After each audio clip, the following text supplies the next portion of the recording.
Bonjour, cette crème nourrissante à l'arnica a le score le plus bas, 12,5. La raison, sa liste INKI contient tensioactif sulfaté, un ingrédient de gel douche, dans une crème qui ne se rince pas. La promesse et la formule ne collent pas. Et ce désaccord entre le nom et la formule n'est pas un cas unique. À travers 8 de leurs crèmes main, on va voir ce schéma se répéter. Le nom sur le tube vend un rêve, mais l'ordre de la liste INKI révèle les véritables priorités pour chaque produit. Je vous montrerai le véritable ingrédient star, l'élément problématique, et si l'expérience promise correspond à la recette.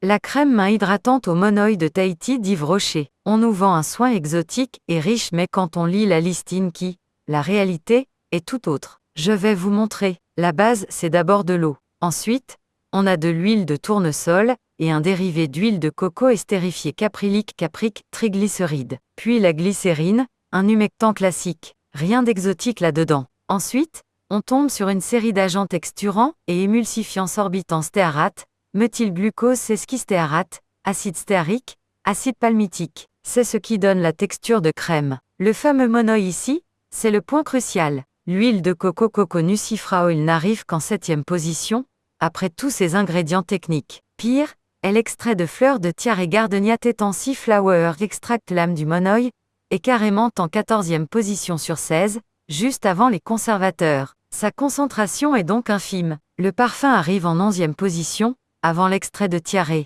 Cela signifie que l'odeur caractéristique monoï vient très probablement plus du parfum ajouté que de l'extrait de fleurs lui-même. Le verdict, cette crème obtient un bon score de 18,7 sur 20 car sa formule est propre, sans ingrédients majeurs controversés. C'est une bonne crème hydratante basique, efficace grâce à son eau, ses huiles et sa glycérine. Mais l'affirmation monoï de Tahiti est très exagérée, on a une trace d'huile de coco et une quantité négligeable d'extrait de tiare. Le rêve tahitien est un argument de vente, pas la réalité de la formule.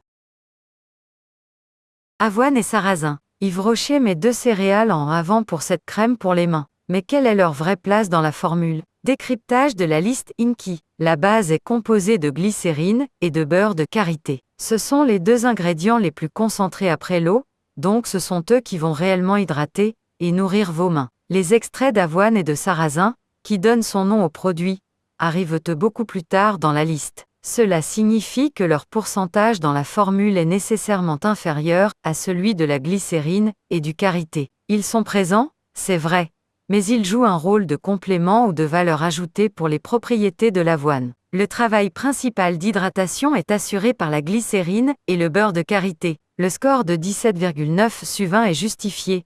C'est une bonne crème pour les mains. Cependant, le nom vous vend un concept basé sur 2 céréales, alors que la formule s'appuie avant tout sur 2 actifs plus classiques et efficaces, la glycérine et le beurre de karité. La prochaine fois que vous voyez un ingrédient dans le nom, regardez s'il est aussi en tête de liste.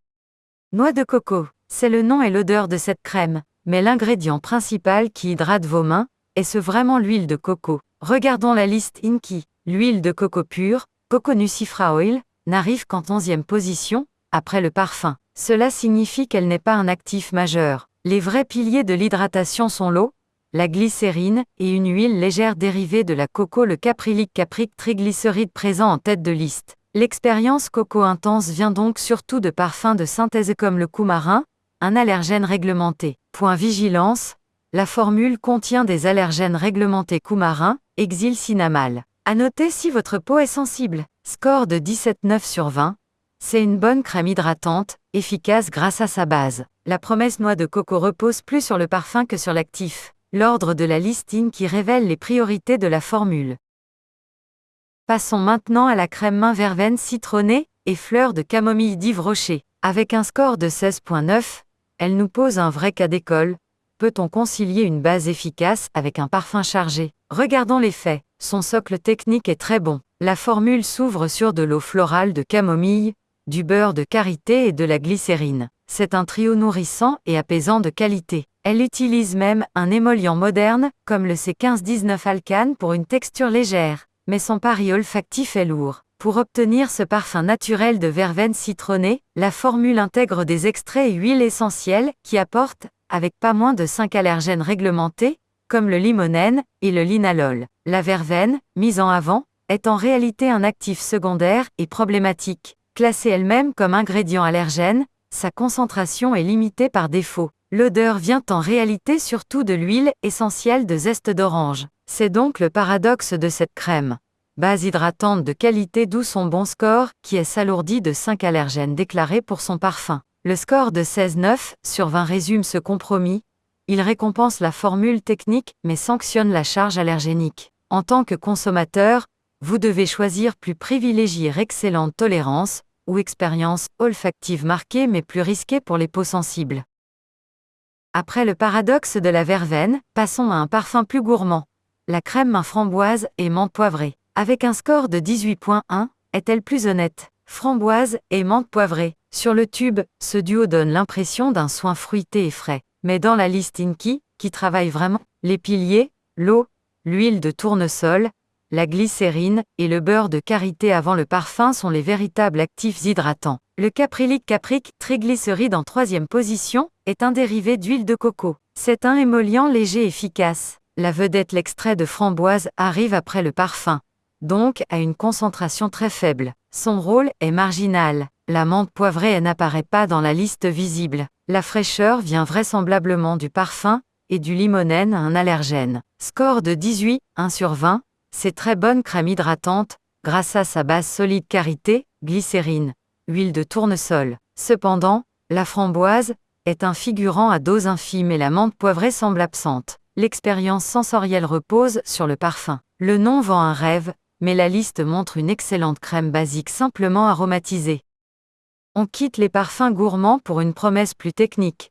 Une crème main 2, en une nettoyante et hydratante à l'arnica bio. Une crème qui promet de tout faire d'un seul geste. Mais peut-elle être efficace sur les 2 tableaux? Regardons sa composition pour comprendre son mécanisme. C'est crème lavage. Elle nettoie par un effet de dissolution grâce à des ingrédients comme l'alcool et les huiles coco. Caprylique en tête de liste. Ils dissolvent saleté et excès de sébum. Le dilemme technique, l'alcool, est le gros problème. C'est un agent dégraissant et asséchant puissant. Sa présence en 2e position entre directement en conflit avec la promesse d'hydratation. Les agents hydratants, ils sont bien la beurre, acide hyaluronique, mais leur rôle est de réparer, après coup, les dommages potentiellement causés par l'alcool. C'est un cercle vicieux dans la formule. L'extrait d'arnica apporte un argument naturel. Mais la crème contient aussi du parfum et des allergènes linalol, limonène, indésirables pour un produit de soin. Le score de 16 sur 20 est le plus bas que nous ayons vu, et c'est logique. Cette crème 2 en 1 pouce est compromis chimiquement instable. L'alcool assèche violemment,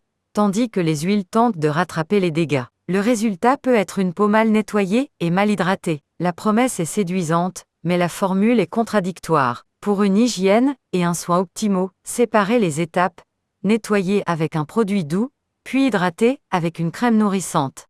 Baume main réparateur à l'arnica bio. Quand une marque promet de réparer, on s'attend à une formule de choc. La liste INKI est-elle à la hauteur? La base commence bien par des huiles, du beurre de karité et de la glycérine. C'est un bon socle nourrissant. Le point d'alerte, en 4e position, on trouve de l'alquerol. Sa présence dans un baume non rincé est un choix formulatoire qui contredit souvent l'objectif de réparation, car il peut assécher. L'extrait de fleurs d'arnica Arnica Chamisoni Flower Extract est présent. Cependant, sa position dans la liste, après les agents principaux, et le fait qu'il soit combiné à de l'alcool, limite son potentiel d'action apaisante et réparatrice promis. La formule contient du parfum et des allergènes comme le limonène. Score de 17,2 sur 20. C'est un baume nourrissant correct, surtout grâce aux karités. Mais le terme réparateur est exagéré. La présence d'alcool et la place secondaire de l'extrait d'arnica font que ce baume nourrit plus qu'il ne répare véritablement les peaux très abîmées. Un vrai produit réparateur privilégie des actifs ciblés et évite les ingrédients asséchants comme l'alcool. Pour finir, analysons la version nourrissante de cette gamme, à l'arnica, avec un score très bas de 12,5. Que s'est-il passé? Crème main nourrissante à l'arnica bio. Un nom rassurant, mais un score de 12,5, le plus bas de notre série. Pourquoi un tel écart? La base est correcte. Elle commence par de l'eau, de glycérine, de l'huile de colza et des émollients. C'est un bon départ pour une crème. Le score est tiré vers le bas par 2 ingrédients spécifiques. Le sodium cétéaryl sulfate, c'est un tensioactif sulfaté. Dans une crème nourrissante non rincée, c'est un mauvais choix car il peut être détergent et potentiellement irritant sur le long terme. Le potassium hydroxyde potasse, un agent très basique pH élevé utilisé pour ajuster la texture. Dans une crème pour peau sèche ou abîmée à nourrir, il peut perturber le film hydrolipidique naturel de la peau. Les points positifs, elle contient des ingrédients intéressants comme le panthénol apaisant de l'allantoïne et l'extrait d'arnica, mais il ne compense pas les défauts majeurs. Ces formules contradictoires. Elle mélange de bons actifs nourrissants avec des ingrédients inadaptés pour une crème de soins nourrissante tensioactive sulfatée, potasse. Le résultat est un produit qui tente de faire deux choses opposées. C'est la preuve qu'un bon nom ne fait pas tout. Ici, la présence d'ingrédients potentiellement agressifs annule complètement la promesse de nourrissage, d'où le score catastrophique. Dis-moi en commentaire ta crème Yves Rocher préférée, et abonne-toi pour ne plus te faire avoir par le marketing.